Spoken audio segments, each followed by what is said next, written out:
Assalamualaikum warahmatullahi wabarakatuh. Perkenalkan, saya dari SMA Negeri 3 Bandung, Raisa Najwa Iman Santosa. Bapak?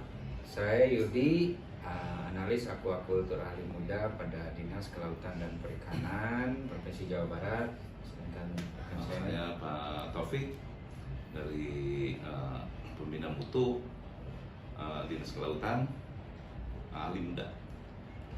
Langsung ke pertanyaan pertama, Pak. Apa potensi apa saja sih yang ada di laut itu? Kalau bicara potensi banyak ya kalau kita bicara laut, karena sebagian besar wilayah kita itu kan laut ya. Sebetulnya potensinya itu dari perikanan budidaya, perikanan tangkap, gitu kan ya. Kemudian ada satu lagi yang bisa diolah itu terkait dengan garam. Pada saat kita bicara perikanan budidaya itu adalah keterkaitan dengan komoditas-komoditas yang bisa kita budidayakan. Contoh terkait dengan ikan-ikan laut yang biasa dibudidayakan di laut melalui di KJA ataupun jaring pancal. Yang kedua terkait dengan potensi perikanan tangkap.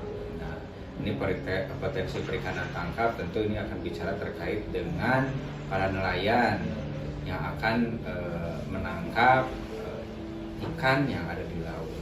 Yang ketiga tadi seperti yang sudah saya sampaikan, yang mungkin selama ini kurang terbahas itu adalah terkait dengan garam. Nah, garam kan sebetulnya awal mulanya dari air laut nih, hanya tinggal proses saja, kemudian nanti akan terbentuk kristal garam. Nah, terkait dengan tadi ikan, sebetulnya mungkin yang selama ini kita pahami, ikan itu hanya terbatas yang selama ini tinggal dimakan bersirip saja. Padahal semua organisme, hanya yang di air itu seperti yang di laut bisa disebutkan potensi perikanan. Salah satunya adalah tadi yang rumput laut mungkin ya. Nah, ini rumput laut. Memang kalau di Jawa Barat ini untuk potensi rumput laut yang dibudidayakan di laut itu sangat sedikit sekali. Karena memang kondisi perairan kita yang kurang mendukung. Pada saat kita bicara di Laut Selatan Jawa Barat itu dengan ombak yang cukup besar, itu memang menjadi kendala buat budidaya rumput laut untuk di laut. Nah, pada saat kita bicara dengan wilayah pantai utara, kita akan kesulitan terkait dengan kualitas air yang ada di pantai utara. Ya, salah satu solusi rumput laut mungkin yang bisa dibudidayakan di Jawa Barat adalah jenisnya itu adalah Gracilaria yang bisa dibudidayakan di tambak. Mungkin yang selama ini adik-adik ketahui rumput laut itu adalah yang ada di laut nih, yaitu adalah memang jenisnya berbeda. Itu ada yang namanya jenisnya kotoni, itu ada beda. Kemudian nanti ada macam-macam lagi rumput laut yang bentuknya serumput laut anggur, ada lagi macam-macam gitu. Dan memang tingkat agar-agarnya berbeda dan tentu peruntukannya berbeda pula. Lanjut ke pertanyaan kedua, Pak.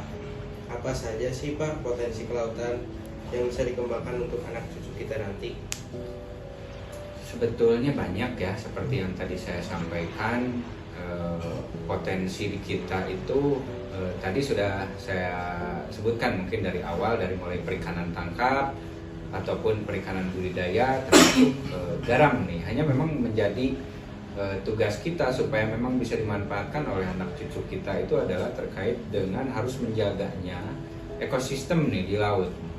Bagaimanapun besarnya potensi kita, pada saat ekosistem di laut ini kita tidak jaga, mungkin beberapa tahun ke depan itu bisa punah gitu kan ya. Nah, ini budidayanya kita harus harus bersertifikat tentu. Ada cara-cara budidaya ikan yang baik yang harus dipenuhi, ataupun memang adanya standar-standar perikanan tangkap yang memang harus dipenuhi juga supaya kelestarian potensi yang ada di laut itu tetap bisa dimanfaatkan oleh anak cucu kita semua. Oke Pak, pertanyaan ketiga, apa opini Bapak tentang keanekaragaman rumput laut? Keanekaragaman rumput laut ini memang tadi sudah disampaikan juga ya, keanekaragaman rumput laut ini macam-macam ya, macam-macam, ini tergantung nanti peruntukannya dan fungsinya. Mungkin yang tadi sudah saya sampaikan itu baru 3, tapi sebetulnya masih banyak jenis-jenis rumput laut yang lain, karena tergantung dari kondisi perairannya, itu tentu akan berbeda. Dari mulai Cotoni, Gracilaria, kemudian yang rumput laut yang anggur, itu banyak macamnya sebetulnya. Hanya memang yang banyak dikembangkan di Jawa Barat dan memang potensinya cukup besar itu adalah jenis Gracilaria. Itu. Oke, pertanyaan terakhir Pak, bagaimana cara budidaya rumput laut agar masih bisa diturunkan untuk anak cucu kita nanti?